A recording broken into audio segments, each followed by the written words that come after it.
another session of plant kingdom, that is part 21. In today's session we will discuss about the classification of gymnosperms. Classification. Just briefly I am going to tell about the classification of gymnosperm. So the gymnosperms that has been classified into three different classes by Sporn in the year 1965. So according to Sporn, he has classified the gymnosperm into three different classes. The gymnosperm, they have been classified into three classes. That is, the first class is Psychadopsida. The first class is Psychadopsida. The second one is Coniferopsida.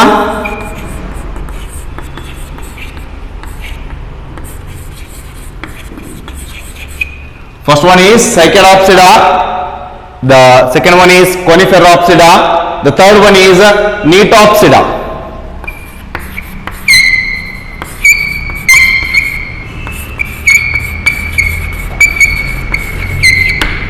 So example and the brief explanation concerning about this anta bandaga, the example for Psychadopsida is Cycas. So now illi pratiyondu kalibekar aa aspect na kalkontara bandidi. Cycas in general agi matado aitappa antandre you can write it down later on by watching the video.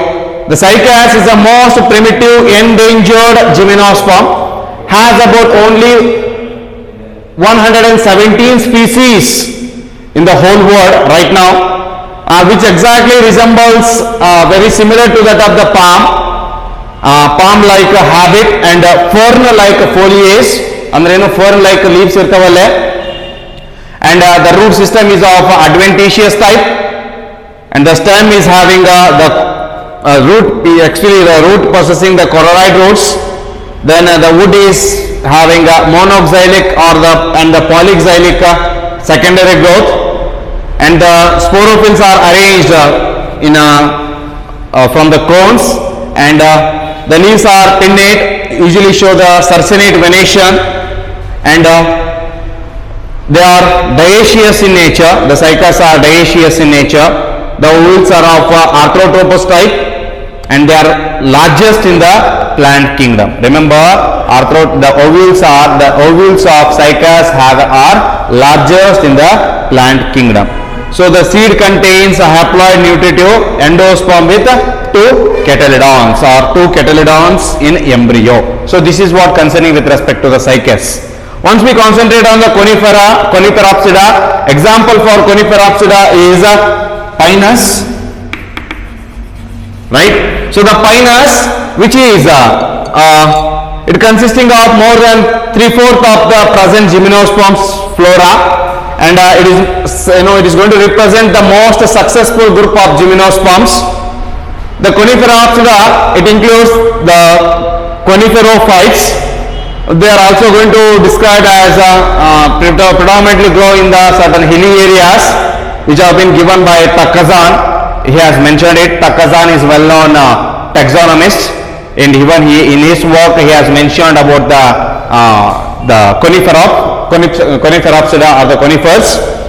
So these individual the conifers, they are the most compact unisexual cones it is going to possess, and they are monoecious in nature, and especially the conifers, they are going to produce they are going to produce the winged pollen grains. Remember, winged pollen grains, they are the characteristic feature of Pinus. Remember this, the Pinus possess the winged pollen grains, and they usually monoecious in nature, and the individual Pinus, they are possessing two types of branches, that is the dwarf branch and the foliose branch, as we all know that, and there will be a presence of male and female cones. They are present on the same body or the same plant body, and usually it is also possessing the haploid endosperm. The fertilization is of Siphonogamous type of fertilization, what we are going to find here, and even they are possessing a simple polyembryonic. So the example for the pinus is example for Coniferopsida is the pinus. Since they all are not there in your syllabus, yet I am mentioning them. Just ಹೇಳ್ತೀನಿ ಸ್ವಲ್ಪ important aspect ಮಾತ್ರ. Next to Neetaceae, that is Neotopsida. That is Neotopsida, it contains the Neeterm is a very good example for that. Neeterm. So this Neotopsida, which is most advanced type of gymnosperms compared to the pinus and the cycas. The leaves are simple and they may be spirally arranged or oral or opposite, and the trees are dioecious, especially the Neeterm, it contains the monoecious condition. In this type of xylem of gymnosperm, the xylem is possessing the xylem vessels, but cycas pinus olaga xylem vessels irilla. Since it is the most advanced, the xylem has xylem vessels, and there will be a presence of arthrotropous type of ovule, and they are also going to carry out the process of the fertilization, which results in the production of the polyembryonic conditions. So this is what all about the classification of the gymnosperms. So angiospermic group andada nimaga nim syllabus ge aa angiospermic group na delete madidara. So for that sake I am also skipping that. ನಾನು but ಅದನ್ನ ಎಲ್ಲಿ ಹೇಳ್ತೀನಪ್ಪ ಅಂತಂದ್ರೆ morphology of flowering plant ಒಳಗೆ, anatomy of flowering plant ಒಳಗೆ. Flowering ಪ್ಲಾಂಟಿಗೆ ಇನ್ನೊಂದು ಹೆಸರು ಆಂಜಿಯೋಸ್ಪರ್ಮ್ಸ್ ಅಲ್ವಾ? So ಅಲ್ಲಿ ಡಿಸ್ಕಷನ್ ಮಾಡೋಣ ಅಂತ. Clear? So in case of here once will concentrate on the next concept, that is life cycle in the plants. So we came across certain three technical terms like the haplontic, diplontic, haplodiplontic. So or diplohaplontic ಅಂತಕ್ಕಂತ ಮೂರು life cycle ಬಗ್ಗೆ ಮಾತಾಡಿದ್ವಿ ನಾವು. So first and foremost ಆಗಿ, since it is a short video, so we are going to talk about the haplontic life cycle. So the various spontaneous events which are going to occur in the plants or in the organism, from the formation of zygote till the formation of zygote from the next generation. So we are going to call that aspect as what? Life cycle. So zygote ಇಂದ ಹಿಡ್ಕೊಂಡು ಹೊಳ್ಳಿ next generation zygote formation produce ಆಗತಕ್ಕಂತ total process ಗೆ ನಾವೇನಂತ ಹೇಳ್ತೀವಪ್ಪ ಅಂತಂದ್ರೆ life cycle ಅಂತ ಹೇಳ್ತೀವಿ. ಇದು ಹೆಂಗಪ್ಪ ಅಂತಂದ್ರೆ ಕನ್ಸಿಡರ್ ಅಸ್, ನಾವು ಯಾವಾಗ ಫಾರ್ಮೇಶನ್ ಆದ್ವಿ, ಯಾವಾಗ ಫಾರ್ಮ್ ಆದ್ವಿ ನಾವೆಲ್ಲರೂ ಕೂಡ, ಯಾವಾಗ the gametes are fused, gametes from the mother, gametes from the father, they fused and results to form us, zygote. ನಾವು ಎಂಬ್ರಿಯೋ ಆದ್ವಿ. ನೆಕ್ಸ್ಟ್ ಡೆವಲಪ್ಮೆಂಟ್ ಹಾಕೊಂತ ಒಂದು ಜನರೇಷನ್ ಸ್ಟಾರ್ಟ್ ಆಯ್ತು. ನಾವು ಯಾವಾಗ ನೆಕ್ಸ್ಟ್ zygote ಪ್ರೊಡಕ್ಷನ್ ಮಾಡತಕ್ಕಂಥ ಕೆಪಾಸಿಟಿ ಹೊಂದಿರ್ತದೋ ಆ ಟೋಟಲ್ ಆಸ್ಪೆಕ್ಟ್ ಗೆ ನಾವೇನಂತ ಹೇಳ್ತೀವಪ್ಪ ಅಂತಂದ್ರೆ ಲೈಫ್ ಸೈಕಲ್. ಆ ಇವೆಂಟ್ಸ್ ಗೆ ನಾವೇನಂತ ಹೇಳ್ತೀವಪ್ಪ ಅಂತಂದ್ರೆ ಲೈಫ್ ಸೈಕಲ್ ಅಂತ ಹೇಳ್ತೀವಿ. So especially once we look into the first aspect, the haplontic life cycle. So this type of life cycle is seen in majority of the green algae. Remember, the haplontic life cycle seen in majority of the green algae. ನಾವು ಇವಾಗ ಏನ್ ಕಲಿತೀವಲ್ಲ, ಇವು ಮೂರು ಕೂಡ most popular ಆಗಿ ಆಲ್ಗೆದೊಳಗೆ confine ಆಗ್ತಕ್ಕಂಥ types of life cycle. So this haplontic life cycle, that's why I have written it as Spirogyra. Example for the haplontic life cycle is Spirogyra. So this is Spirogyra, consider the plant body of the Spirogyra. As we all know that the gametophytic phase is the most dominant phase there. In such algae, the gametophyte is a vegetative individual. It is going to form gametes which have been formed in the gametangia, right? So here come to the individual plant body. This is haploid and it is gametophyte, right? So this gametophytic plant body, it is going to produce having a gametangia. Within this gametangia there will be a production of the gametes. Seems consider they are male gamete and the female gamete. So these two gametes, they are combined together, conjugation again, they will carry out the process of fertilization. As a result of fertilization, there will be a formation of zygote. So the zygote which has been from here, from the plant body ಇಂದ ಹಿಡ್ಕೊಂಡು up to the fertilisation ಇಲ್ಲಿ ಏನದಲ್ಲ ಇದೆಲ್ಲ ಇದು total plant body ಯಾವ phase ಇದು, it is a gametophytic phase. As soon as the fertilization is going to occur, there will be a formation of zygote that has been formed. This zygote, it will undergo the development. It is going to produce into the sporophyte. That sporophyte, it is having a spore mother cell. That spore mother cell, it is going to produce us the spores from the meiotic cell division. So this up to here, ಎಲ್ಲಿವರೆಗೂ meiosis ಆಗೋವರೆಗೂ ಕೂಡ ಅದೇನದು sporophytic condition. So this sporophyte which has the spore mother cell will undergo the process of meiotic cell division, results in the production of haploid spores, right? So we call that spores as what? Zoospores ಅಂತ ಹೇಳ್ತೀವಿ ನಾವು ಅದಕ್ಕೆ. So the zoospores are the motile spores, ನಮ್ಮೆಲ್ಲರಿಗೂ ಕೂಡ ಗೊತ್ತು. So those spores, they are freely moving in the water. As soon as they will get a favorable environmental condition for the germination, the zoospores, they will undergo the process of germination. So as soon as the germination of the zoospore, there will be a production of one more plant body of spirogyte. That's how most of the life cycle ಒಳಗ ಇದು ಕೂಡ haploid, ಇದು ಕೂಡ haploid, ಇದು ಕೂಡ haploid ಇರ್ತಕ್ಕಂಥ aspect ಆಗ್ತದೆ. Haploid haploid haploid haploid. So which results ಏನ ಆಕ್ಚುಲಿ ಇಲ್ಲಿ ಬರಂಗಿಲ್ಲ, ಕಾಂಜುಗೇಷನ್ ಆಗಿದೆ ಇಲ್ಲಿ. So which results in the production of diploid structure. as soon as the meiosis occur, meiosis ಇನ್ನೊಂದು ಹೆಸರು ಏನ್ರಿ? What is the another name for meiosis? Reductional cell division, right? So the reductional cell division which results in the formation of the haploid nuclei or the haploid spores.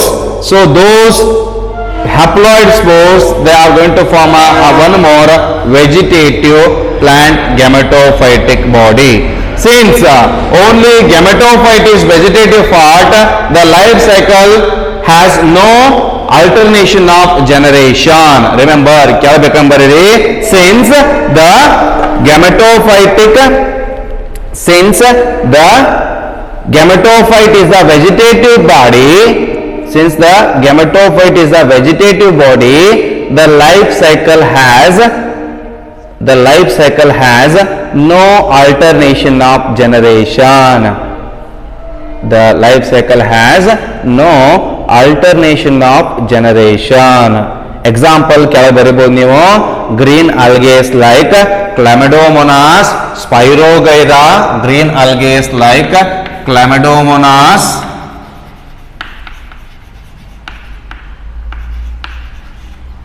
spirogyra. Edogonium, you can write it down. Edogonium, Elatrix,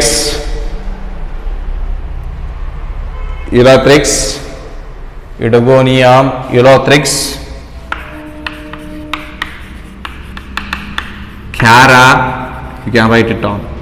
So they will show the haplontic life cycle. There will be a Bangia antakanta ಒಂದು Bangia, in other words we may call it as Bangia, is a type of red algae that is also going to show this type of life cycle, that is haplontic life cycle. So this is what all about the life cycle of haplontic life cycle. In the next session we'll discuss about diplontic life cycle and diplohaplontic life cycle. So write down the homework of today's session. So write down the homework. Write the general characteristic feature of pteridophytes. Write the general characteristic feature of pteridophyte. What are cones?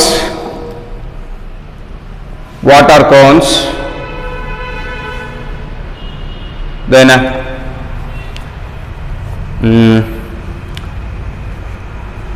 write a note on classification of pteridophyte. Write a note on classification of pteridophyte. Write a note on classification of pteridophyte. Then write the general characteristic feature of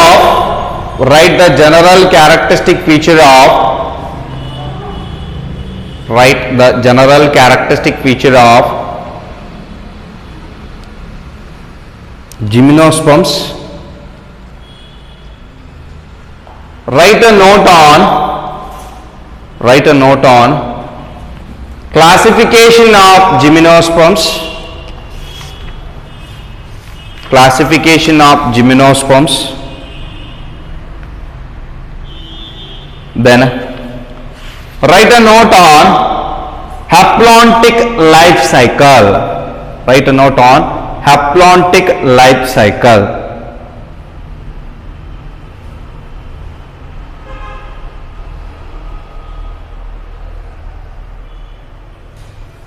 So especially there will be another concept like economically importance nodadaitappa antandre gymnosperms though. The gymnosperm do have certain economic importance. It is going to produce a good quality of timber. Especially there is a species called as cedrus and kali. So they are widely used in the building materials, especially the pinus wood. It is used in the packaging material, packaging cases. ಒಂದು ಯಾವ್ದಾರ ಈಗ apple ಬೇರೆ ಬೇರೆ country ಇದ್ದಿದ್ದ ತಗೊಂಡ್ಬರ್ತಿರ್ತಾರ ಹಣ್ಣ wooden box ಮಾಡ್ಬೇಕಪ್ಪ ಅಂತಂದ್ರೆ ಆ ಜಿಮ್ನೋಸ್ಪರ್ಮ್ ಇಂದ ಮಾಡಲ್ಪಟ್ಟಿರ್ತಕ್ಕಂಥ wooden box and even match box pencils ಅನ್ನ ಪೈನಸ್ ವುಡ್ ಇದ್ದ ಪ್ರೊಡಕ್ಷನ್ ಮಾಡ್ತಾರೋ ಅಂಡ್ ಇವನ್ ದ ಸೀಡರ್ ಅಂತಕ್ಕಂಥ ಒಂದು wood oil which have been used as a cleaning agent, right? The resins of the pinus, it can be used in the mounting medium for the biological preparations, and there are certain many gymnosperms, they have been used as the ornamentals, and there will be a chemical that has been obtained from the bark of taxus. We call it as taxol. That taxol, it is a medicine which is going to cure the cancer. So cancer cure ಮಾಡ್ತಕ್ಕಂಥ aspect nu ಕೂಡ ನಾವು ನೋಡಬಹುದು. And even the pinus ಇದ್ದ production ಆಗಿರ್ತಕ್ಕಂಥ ಸೆಲ್ಡಸ್ ಇದ್ದ production ಆಗಿರ್ತಕ್ಕಂಥ paper pulp ನ which can be use in the paper pulp that has been extracted from the wood, right? So that's how one can easily know about the economical importance of the gymnosperms. So this is what all about the gymnosperms and the brief idea about the life history related to the algae, especially the haplontic life cycle. So in the next session, in upcoming session, we will talk about diplontic life cycle and diplohaplontic life cycle. Thank you so much.